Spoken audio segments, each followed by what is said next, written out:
Okay, Assalamualaikum warahmatullahi wabarakatuh. Everything okay dengan anda sekalian semua dalam keadaan sehat walafiat? Saya sentiasa mengharapkan anda semua dalam keadaan yang betul-betul bersyukur dan dalam keadaan yang tenang. Sebab malam ni kita nak cerita satu topik yang agak serius. Ramai orang yang dah ada adik-beradiknya ataupun mungkin kenal sesiapa yang kena cancer of the colon. Siapa di sini yang ada family yang dah pernah kena cancer of the colon? Sila cerita. Saya sendiri, bapa saya sendiri, saya ingin kongsi cerita macam mana dia sengsara melalui proses kena pakai bag, colostomy bag dan sebagainya di akhir-akhir hidupnya tu. Dan saya akan cerita. Dan pagi ni juga saya mendapat beberapa, bahkan minggu lepas ada lagi 2-3 kes yang agak berleluasa juga, dan saya bagi tahu kepada anda sekalian, bagi mereka yang sudah bersedia sila ambil pen dan pensel untuk kita belajar ilmu malam ni tentang colon cancer, ataupun boleh kita join sekali dengan rectum sekali, jadi colorectal. Colon, seperti mana yang anda tahu, ialah selepas daripada kita punya esophagus, stomach, lepas tu small intestine, lepas tu dipanggil colon, big intestine dulu, lepas tu baru colon. Okay, big intestine tu bila kita panggil colon, dia panggil apa? Ascending colon, lepas tu transverse colon, lepas tu descending colon, lepas tu dia panggil rectum, lepas tu kita punya anus lah, faham? Okey, jadi anda sekalian, kalau saya kata belah kanan, itu dipanggil ascending, yang naik ke atas. Transverse, kalau betul-betul bawah daripada kita punya papan dada ni, dia bawah pada bahagian liver dengan bahagian kita punya pancreas tu, dia melintang. Dan kalau belah kiri, kalau anda sakit belah kiri, ataupun you complain, atau bapa you, ibu you yang complain, belah kiri tu dipanggil descending. Okay? Dan kenapa saya bagi tahu, nanti ada perbezaan antara najis-najis yang keluar warna apa dan sebagainya, termasuk juga nanti bahagian rectum. Okay? Tangki yang terakhir sebelum kita buang air besar. Baik, kalau dah sedia, Bismillahirrahmanirrahim. Assalamualaikum warahmatullahi wabarakatuh. Baik, 1/20 daripada kita ada peluang untuk kena cancer of the colon. Ini average purata bandar-bandar besar ataupun yang telah maju. Cuma kalau dibandingkan dengan negara yang kurang maju dan masih lagi makan makanan kampung lah yang banyak berserat, ataupun makanan yang original lagi, tanam sendiri dan sebagainya, mereka lebih bagus chance untuk orang kata apa, tak kena cancer of the colon ni. Okay? Jadi colon dan rectal ni selalunya berlaku lebih kurang 5% daripada rakyat kita. Kadang-kadang sampai 8-9% daripada rakyat kita yang berpeluang kena ataupun dah kena cancer of the colon. Umur yang paling kerap berlaku ialah atas daripada 50 tahun. Jadi kalau anda yang dah mencecah hampir 5 series ni, harus berhati-hati, dengar dulu lecture ni, jangan panik. Walaupun apa yang terjadi pun anda kena tahu, kanser ni antara yang top 5 dalam dunia. Dia ada setengah negara macam negara kita, mungkin yang ketiga atau keempat penyebab kematian setiap tahun. Di negara-negara barat, dia selalunya nombor 3, top 3 yang menyebabkan jadinya mortality. Mortality itu maksudnya kadar kematian. Faham? Okey, baik. Yang penting sekali bagi mereka yang risau tentang gejala ataupun risiko untuk kena cancer of the colon ni, cuba tengok sikit sebanyak. Nombor 1, faktor umur, kalau atas pada 50. Nombor 2, faktor makanan, terlalu rendah makanan-makanan yang berserat. Nombor 3 ialah ada family history. Maksudnya macam saya, kena lebih berhati-hatilah, betul tak? Sebab bapa dah kena. So kalau anda ada 2 orang kiri dan kanan, mak ataupun bapa atau atuk pun kena, abang pula nanti, cuba berhati-hati lebih, orang kata apa, lebih prihatin. Dan you juga zaman muda-muda pun dah ada masalah selalu dengan usus. Selalu sangat masalah gastrik, masalah irritable bowel syndrome, masalah cirit-birit, constipation, kan selalu ada kembung. Kalau sangat-sangat kerap berlaku, anda lebih kena berhati-hati. Bagi mereka yang ada diabetes, yang ada obesity, ini antara lagi gejala, ataupun mereka yang suka makan red meat, daging merah.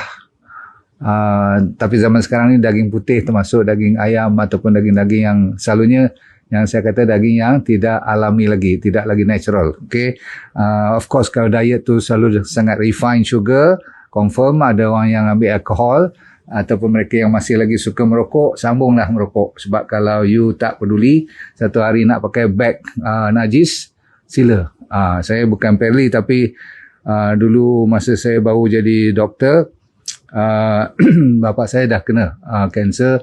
Lambat saya nak nasihatkan beliau, saya pun tak pandai sangat masa tu tentang diet dan sebagainya. Jadi kita ikut je lah, kalau dia sakit bagi ubat sakit, dia ada gout kita bagi ubat gout, masya-Allah. Okey, jadi tuan-tuan sekalian, risiko-risiko ni boleh dikurangkan ataupun kita boleh hindarkan dengan dengar kepada 5 cara yang saya akan bentangkan pada anda di hujung rancangan ini. Boleh? Baik, nombor 1, kita kena tahu bermula daripada mana asalnya cancer of the colon ni, penyebab risiko saya dah bagi tadi. Tapi kalau kita cek awal-awal lagi doktor kalau periksa, dia bermula dengan lining yang tak nampak apa-apa. Itu yang bahayanya. Sebab most of the cases, hampir setengah daripada kes ni selalunya datang dah terlambat. Maksudnya peringkat awal dia tak nampak apa dan you pun tak tahu nak komplain apa. Kecuali kalau you buat screening. Selalunya orang yang peringkat awal dia terjebak atau orang kata apa, ternampak atau jumpa waktu dia umur 50 ke atas, dia teringat nak buat endoskop. Tak, dia nak buat apa tu orang panggil dia panggil apa? What's the word use ni? Colonoscopy. Yes. Colonoscopy. Dia scope dan dia akan check, terutama sekali kalau bermula dengan polip.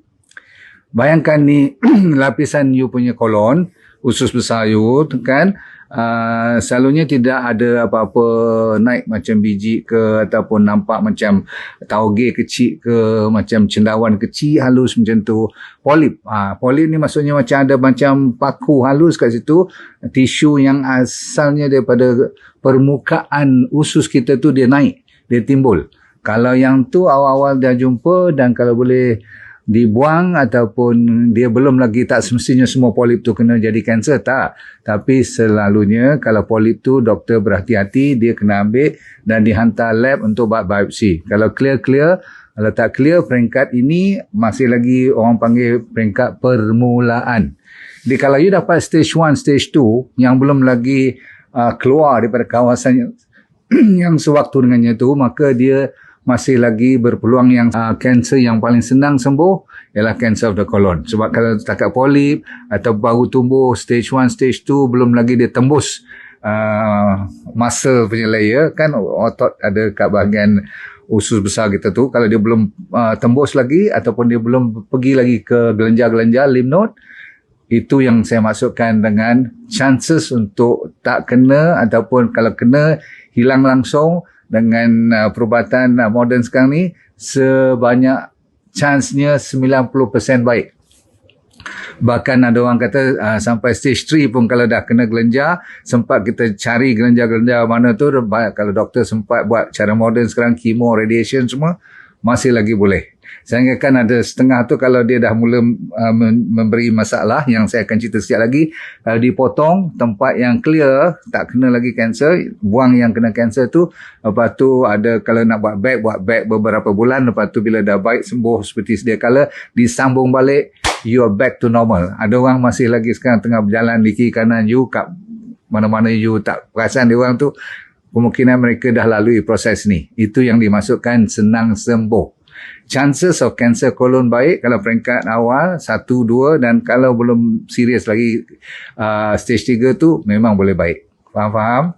Cuma bila stage nak masuk 4 ataupun dah masuk 4, dah pergi ke organ yang paling dia suka pergi seperti liver, dia rajin pergi, paru-paru dia rajin pergi, kadang-kadang sampai ke tulang belakang, itulah yang dimaksudkan dengan stage 4. Stage 4 tu walaupun orang kata tak, chance-nya taklah setinggi, boleh kita pasti 50-50 pun orang tak berani sebut, bagi saya masih lagi kita boleh cuba lawan, insyaAllah. Ya, apapun Tuhan dah bagi, kalau kita doa dan kita berusaha, mana tahu kan Tuhan tu maha penyayang dan maha pengasih. Setiap penyakit tu ada ubatnya. Baik, apakah dia punya sign and symptom? Yang ada 10 gejala ataupun komplain. Nombor 1, saya dah kata tadi 50% tak tahu, okey, tak perasan, dan tiba-tiba dah datang komplain. Selalunya dia dah at least dah stage 1, stage 2 dah terlepas tu kadang-kadang. Contoh, kalau you dah ada orang panggil abdominal pain, sakit di bahagian ni lah, bahagian abdomen, bahagian perut lah, orang Melayu kata perut lah senang, okay? Maksudnya daripada perut kita sampai ke atas, daripada kita punya pundi kencing tu kadang-kadang boleh sakit, ataupun rasa kembung, ataupun rasa segar.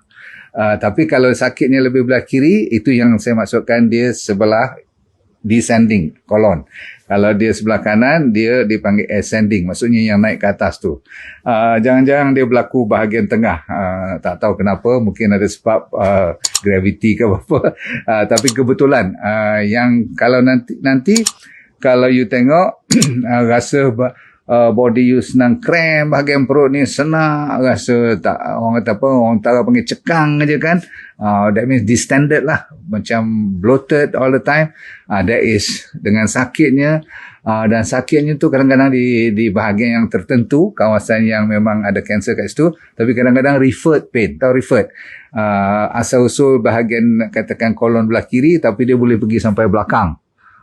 Kalau dah stage 3, stage 4 tu dia boleh tekan sampai ke kan kalau dah ke liver, ke paru-paru tu lain sakitnya, faham? Dan sakit tu setengah orang kata macam pisau, turis-turis pula tu, Masya Allah.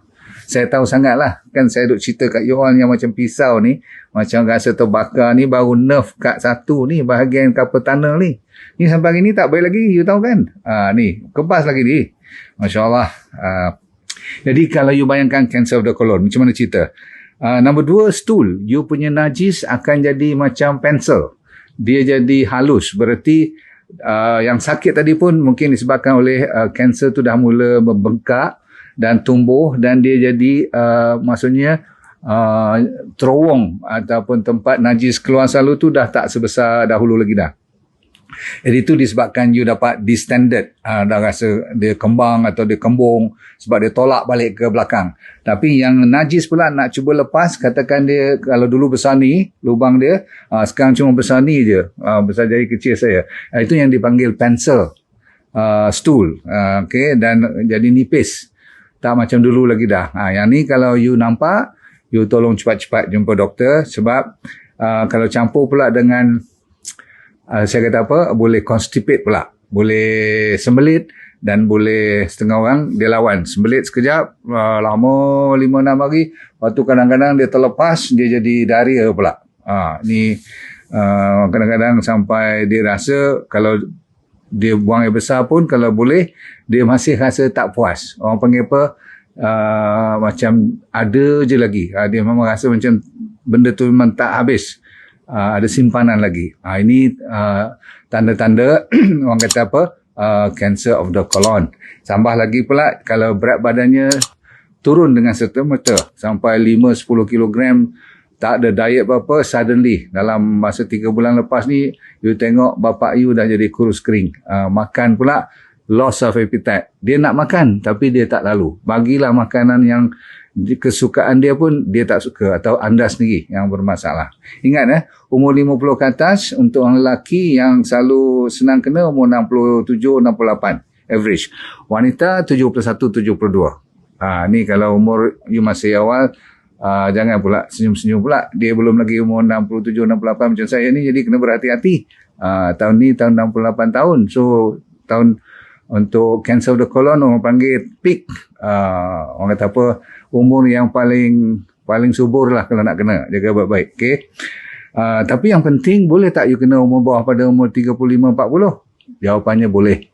Cuma jarang-jarang berlaku bawah pada umur 20. Kalau berlaku tu macam magic lah, 1 per million kot. Yang lebih semuanya atas pada umur 50 tahun. Baik, sambung. You selalu akan komplain kalau ada fatigue, letih, lesu, pucat. Disebabkan kalau tengok najis pula nanti, kalau berdarah, itu confirm you kena pergi check. Kalau you agak buasir je tak apa juga, tapi doktor selalu akan check lebih dengan scannya dan sebagainya. Dia boleh buat scope confirm. Kalau berdarah tadi bright red, merah yang cerah, itu selalunya belah kiri. Kalau you dah jadi macam warna tar, macam minyak hitam tu jadi keras pula, maksudnya macam kita turap jalan raya tu warna hitam tu, okey, dan baunya busuk lebih daripada biasa tu, itu confirm dia datang daripada kanan. Berarti you punya tukaran hemoglobin you dah bertukar, you pun dah jadi pucat, ada anemia lagi kalau cek darah. Lepas tu saya kata apa, letih lesu biasa tadi, confirm. Dan last kali kadang-kadang doktor boleh jumpa tekan boleh rasa ada mass, ada ketulan pun. Ini antara orang panggil apa, dapatan, whatever you can find. Masa doktor berdiskusi dengan you nanti buat consultation tu, tapi kadang-kadang you tak sempat, you dah komplain pasal lain pula, ada nausea lagi, ada loya, ada muntah pun ada setengah orang tu sampai kalau dah ada infection pula dia demam lagi, sebab dalam tu kadang-kadang boleh orang panggil apa, terbelit, okay, so dia boleh strangulated, kadang-kadang dia boleh tembus pula, boleh pecah kat dalam tu, Masya Allah. Okay, so yang penting ialah jangan sampai stage 4. Boleh? Right, macam mana you boleh control semua ni? Nombor 1, tidak lain tidak bukan ialah pergi jumpa doktor pakar gastroenterologi dahulu. Gastroenterologi. Ingat tu, okay, jumpa pakar bahagian usus lah, senang cerita. Dan beliau selalunya akan buat kolonoskopi. Saya kata kalau peringkat awal, very easy. Kalau peringkat lambat, you have to be very aggressive. Sebab cara-caranya, selalunya doktor akan buat staging, stage 1, 2, 3, 4. Lepas tu dia sama ada kena operate ke kalau emergency supaya tidak lagi you sengsara. Kalau nak kena pakai bag, buat sementara waktu, pakai dulu. Kalau terpaksa pakai selama-lamanya pun, kalau asalkan you selamat, kanser tu dah dibuang, boleh. Dan kemo, selalunya doktor akan combine dengan kemo ataupun dengan radioterapi atau dua-dua sekali. So 3 ni kebiasaan doktor akan buat lah. Zaman sekarang ada lagi konsep vaksin yang masih dicuba, tengok macam mana nak lawan. Vaksin untuk kanser kolon ni jangan main, bukan vaksin untuk COVID, tak. Lepas tu ada orang panggil targeted chemo yang special untuk orang panggil apa, kanser kolon saja. Baik, saya janji nak bagi pada anda apa nak buat. Okay, katakan you masih lagi peringkat awal, sambilan you buat rawatan doktor. Saya ulang, sambilan you buat rawatan doktor. Kalau tidak ada ubat-ubatan yang bercanggah, maksudnya doktor kata okey, awak boleh rehat kat rumah, boleh buat maksudnya makanan sendiri kena jaga dan sebagainya, you dalam erti kata istirahat. Doktor nak bagi kat you kata clear, you punya cancer tu dah dia operate, tapi kita nak orang kata apa, recuperate tu maksudnya nak sembuh sebaik mungkin 100%. You kena buat beberapa perkara. Nombor 1, dengar elok, daripada sekarang tak boleh lagi ambil gula, tak boleh lagi ambil susu, dan tak boleh ambil lagi red meat. Dengar elok ni untuk cancer of the colon, especially cancer of the colon. Saya dah kata daging semua pun 2 kali seminggu boleh makan. Kadang-kadang you nak kena yogurt ke ataupun nak kena sikit-sikit lah, tegian nak ambil cheese ke sebagainya, okey lah 2 kali seminggu. Tapi untuk tujuan you nak baik, katakan you stage 3, stage 4, jangan sentuh langsung lagi dah. Faham ni? Sebab apa? Dalam kajian cancer of the colon, one of dia punya pantang larang ialah red meat, ataupun lagi teruk ialah processed meat. Daging yang telah diproses, dimasukkan peti ais. You pernah dengarkan apa tu, salami lah, hot dog, apa tu lagi, cold meat, semua tu yang keping-keping semua tu, please don't touch it. Ni memang confirm, sama ada dia dimasak ke, direbus ke, ataupun you goreng ke apa, jangan langsung. Gula memang tak boleh lah. Okay, kita dah tahu kan, sebab kanser suka pada gula. Susu, saya kata apa, kalau dah dijadikan fermented, dah jadikan konsep, dah jadi macam cheese yang dah original, itu saya kata dibenarkan seminggu sekali kalau you gian sangat. Tapi buat sementara waktu tak usahlah. Sebab apa, dalam susu, dalam daging, semuanya ada punca-punca penyebab cancer of the colon, terutama dibuat kajian ni untuk kanser the colon. Okey. Setiap yang 100 gram daging yang kita ambil untuk kanser the colon naik 12%. Dia punya chance untuk kita menerukkan keadaan. Weh, teruknya ni. Okey. Lepas tu kalau you punya BMI lebih daripada 30, you kena turunkan. Walaupun sementara waktu you tengah-tengah kanser ni, you akan turun mendadak disebabkan oleh kanser, you tak perlu makan. Tapi saya kata ni lepas you dah baik ataupun sebelum you kena. Ni saya cerita ni kalau belum kena pun ikut juga. Kan kolonoskopi ni tak perlu you kena baru nak pergi skop. You boleh buat 10 tahun sekali. Saya ulang, 10 tahun sekali selepas umur 50. Dia umur 50, 60 sekali, 70 sekali, 80 tak payahlah. Okay, so paling-paling 3 kali je skop dalam semua hidup you kalau you clear. So you ikut tu, red meat you control. Kalau you tak mau kena kanser the colon, kalau nak makan pun orang kata berpada-pada. Tapi yang saya kata tak boleh tu kalau dah kena. Lepas tu diet, ikut D&D diet. Alhamdulillah, so far D&D diet dia ikut whole food plant based. Whole food tu maksudnya yang kurang kalau boleh tak diproses langsung, fresh, plant based daripada tanah, bukan daripada yang berkaki atau bermata.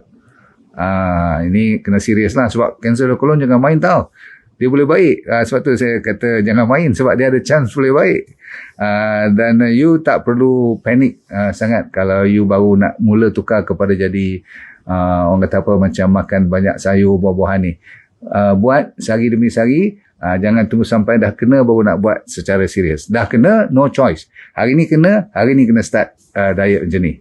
Tak lalu macam mana pun kena ikut juga. Paling-paling kena buat smoothie, tak blended sayur-sayuran buah-buahan tu. Kalau tak lalu juga buat jus sikit-sikit pun tak apa. Sementara waktu you nak biasakan dengan serat. Sebab tu saya tak bagi buat jus. Saya suruh makan buah ataupun you blend buah tu sekali. Sebab apa?